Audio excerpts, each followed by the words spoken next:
Hello and welcome to News Now. The Nigerian Army has confirmed the deaths of 17 people in multiple bomb explosions that occurred in Ajila railway crossing in Maiduguri, Borno State, northeast Nigeria on Thursday between the hours of 9 and 9:30 p.m. Acting Director, Army Public Relations, Colonel Usman Sani, in a statement said 4 suicide bombers attacked the area and detonated their bomb vests simultaneously, with their target being some Muslims who had gone to a mosque in the area to pray. 17 people, including the suicide bombers, were confirmed dead, while 39 others are receiving medical attention. The Army appealed to residents of the affected areas to remain calm and advised that they continue to be very vigilant and security conscious, as everything necessary is being done to secure their lives and property. No group has claimed responsibility for the attacks, but all fingers point to Islamist terror sect Boko Haram because they have carried out similar attacks in the past. The Nigerian Army has announced that another batch of 80 Boko Haram fighters surrendered to its troops in Barma, Borno State, in what is now being described as a landmark event. The announcement came 6 days after the Army said another 200 terrorists surrendered to it and turned in their weapons. A statement released in Abuja by the spokesperson for the Army, Colonel Sani Usman, said among those who surrendered Thursday were commanders, suppliers and foot soldiers who participated in past battles by the terrorist groups. Colonel Usman encouraged other terrorists to also surrender or face total annihilation. The surrender of the terrorists followed a series of such claims in the past 1 month by the Nigerian military, who have restated their commitment to ending the insurgency before December this year. The immediate past Minister of Petroleum Resources, Diezani Alison Madueke, has been arrested in London for bribery, corruption and money laundering. Madueke was arrested on Friday morning alongside 4 unidentified persons by the UK National Crimes Agency. The spokesperson for the UK High Commission in Abuja, Joe Abuku, confirmed that 5 Nigerians had been arrested and are currently being investigated, though he did not disclose their identities. Meanwhile, the Abuja home of the former minister has now been sealed up by operatives of Nigeria's anti-graft agency. This was after the EFCC raided the property located in upmarket Asokoro district of Abuja on Friday evening. It is not clear if she was arrested on the request of the Nigerian government. President Muhammadu Buhari, at the just concluded 70th United Nations General Assembly in New York, had called on world leaders to help return loots hidden by corrupt Nigerian officials in their country. Secretary to the Government of the Federation, Babachi David Lawal, has once again reiterated the commitment of President Muhammadu Buhari to fighting corruption in the country. Speaking with newsmen in Abuja, Lawal said the fight against corruption remained the key priority of the Nigerian government and blamed the insecurity problem in the country and corruption. He said the current government will remain resolute in its anti-corruption campaign.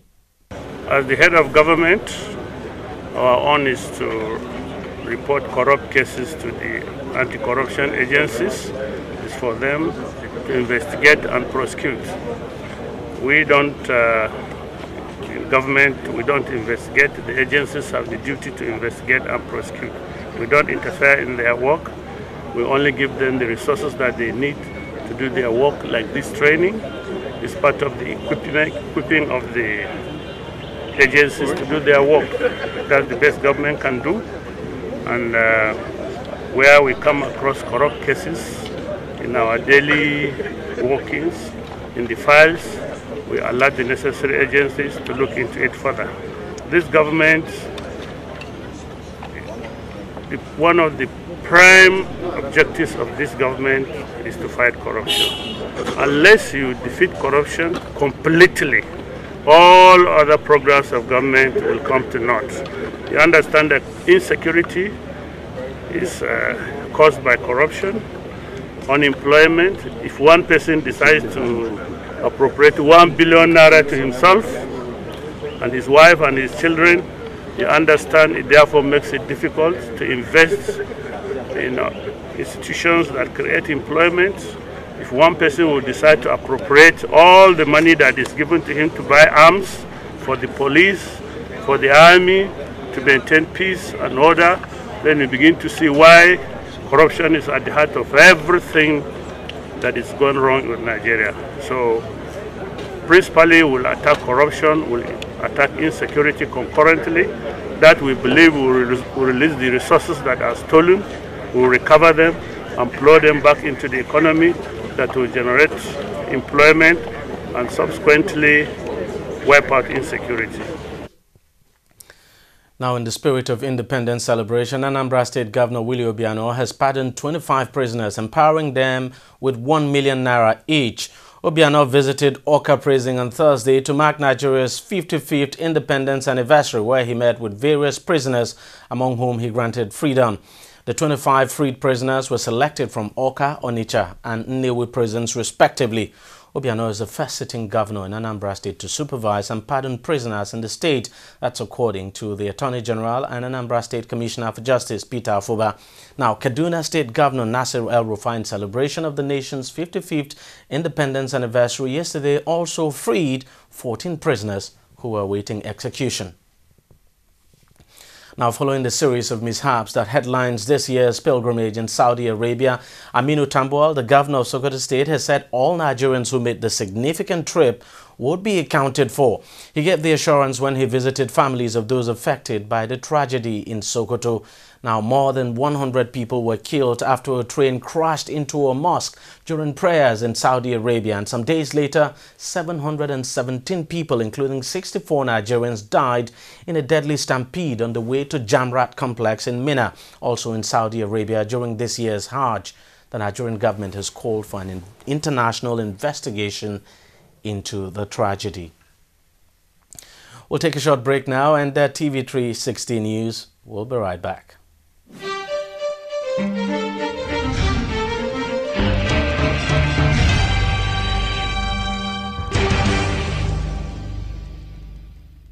Every day, every hour, and every minute, news break in Nigeria. Things happen so fast, it's most times difficult to track and comprehend them.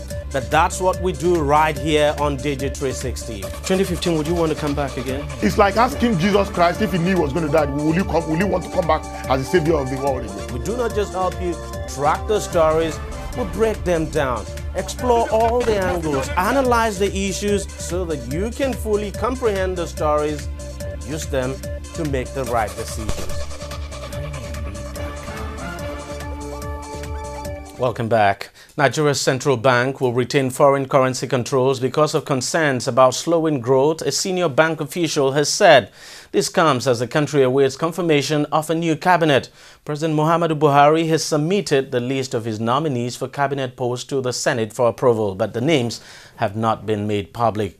Moses Tule, CBN's monetary policy director, said the Apex Bank was concerned that Nigeria was having declining growth. He defended the bank's decision to impose currency controls to preserve foreign reserves, which fell by 23%. Tule said the bank's decision last week to cut the cash reserve ratio to 25% from 31% had injected 300 billion naira into the financial system. Meanwhile, Central Bank Governor Godwin Emefiele last week had said the economy might slip into a recession in 2016. The Nigerian Bankers Committee have risen in defense of the decisions taken by the central bank at its last monetary policy committee meeting. Rising from their meeting in Lagos today, the committee said, contrary to speculations that Nigerian banks may be in a bad shape as a result of their massive transfer of funds to the Treasury single account, the country's banking sector is on sound footing. They also backed the stringent measures taken by the central bank to control forex and check the depletion of the country's foreign reserve. He was satisfied that the banking industry remained safe and sound, but then there was also discussion that we need to sustain this to continue having the kind of safe and sound and resilient banking system that we have right now. So the committee agreed that in addition to the measures that we have in place right now, banks on their own would improve their risk management processes, they would hold sufficient capital to ensure that no matter the risk or the shock that emanates, the banks will be well prepared to bear them. After the review and after the compliance, industry liquidity has remained strong because this was, done systematically and within the deadline. Now, industry liquidity has remained strong. No bank is distressed on account of this movement, so it's important that the public knows. So it went well, but also it's important to also realize that it has two implications. The corresponding leg of CRR will be released to the banks on account of returning the deposits that was previously with them. So you can see that will further help strengthen industry liquidity. We all agreed that irrespective of the actions of JP Morgan or any other party, we need to reserve and manage the foreign exchange reserve for Nigeria and for Nigerians, and that we cannot continue to play to the gallery, but we'll do what is best in the interest of Nigeria. So the Bankers Committee endorsed the activities. We also agreed that we would continue to supply Forex, even though we'll continue to prioritize, but we'll prioritize and make effective supply available to the key segments of the economy, including manufacturing, and that we should not panic, that the central bank is in good control, and it's also supported by, from the pronouncements of the from the fiscal side also, that these are effective strategies, and we should just continue to fine-tune them as the situation demands. Now, still on that Bankers Committee, committee members have ruled out any extension of the October 31st deadline for people to register for their bank verification numbers. The CBN has shifted the initial deadline following complaints that most people were yet to register, but the Bankers Committee says there'll be no second shift in the deadline, urging bank customers to ensure they complete the process. We didn't want what happened the last time, where there was a rush towards the end of the deadline. And we wanted to make sure that we continue to send out the press materials. If you check, you will see that the newspapers will carry it all this deadline so that people can come and do the bank verification number. Because there will be no extension of this October 31st deadline. And once that deadline passes, we will not be able to operate that account. So all effort has been made to make it seamless for customers to come and obtain their BVN numbers. And we wanted to make sure that we again repeat that with 29 days to the deadline, we want to use your medium as well to please reach out to customers to go to their banks and get their BVN numbers, because you will not be able to operate your account after that. There was an issue of Nigerians in diaspora, and there have been some facilities that have been made available to them. If they go to any Nigerian, the branch of any Nigerian bank in their jurisdiction, they can do the verification there. But we also have a consultant who is assisting for those who may not have an embassy nearby. But from the embassies or any branch of the Nigerian bank, you can do it for free, while the consultant can assist for a fee.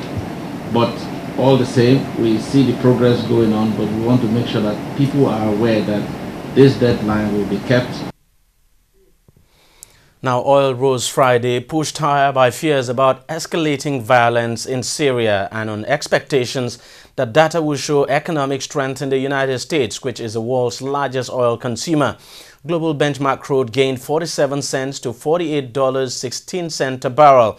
U.S. crude added 74 cents at $45.48 a barrel. Now, Brent has almost halved in the past year because of excess supply and a 2014 shift in strategy by OPEC countries to defend market share against higher cost supplies rather than cut output to prop up prices. International pay TV Star Times has announced the names of its grand prize winners for a trip to Germany. The draw to pick the winners was held in Abuja, and of course Israel Bolaji, the public relations manager, said the draw was to reward their loyal customers as part of event marking their 5 years anniversary in Nigeria. What we are doing today is the final draw for the 5th anniversary of Star Times in Nigeria. This is a draw that we titled Win a Trip to Germany, where we'll be taking 10 Nigerians to Germany to go and watch Bundesliga live matches. Now, not only that, we will also be giving out generator sets, and that is 100 generator sets. We also be giving out 50 LED TVs, and we also be giving out 200 Solar 5 phones. The reason for this promo is just to pay back to the society. So what we are giving back to the society is value, because what we have taken from them is value. StarTimes started 5 years ago. When we started 5 years ago, the first year we celebrated, we said we are one. And while we are one, we gave out 1 million naira to one Nigeria by making a Nigeria a millionaire. The second year we gave out 2 million naira, we made 2 Nigerians millionaire. The third year we gave out 3 million naira. The fourth year we gave out 4 Toyota Yaris car of that same year model 2014. This time around we are giving out 10 people. We are taking 10 people to Germany to go and watch Bundesliga live matches. So all of this is just to appreciate Nigeria for the brand acceptance, to let them know that we appreciate them, and the best of content, the best of digital entertainment is coming from StarTimes. Well, lucky winners there. Now, 10 people have been killed and 7 injured in a shooting at a college in the U.S. state of Oregon, say police. The gunman, 26, opened fire at Umpqua Community College on Thursday morning and was killed in a police shootout. There were conflicting reports on casualty, but Douglas County Sheriff John Hanlin said 10 people were dead, including the gunman.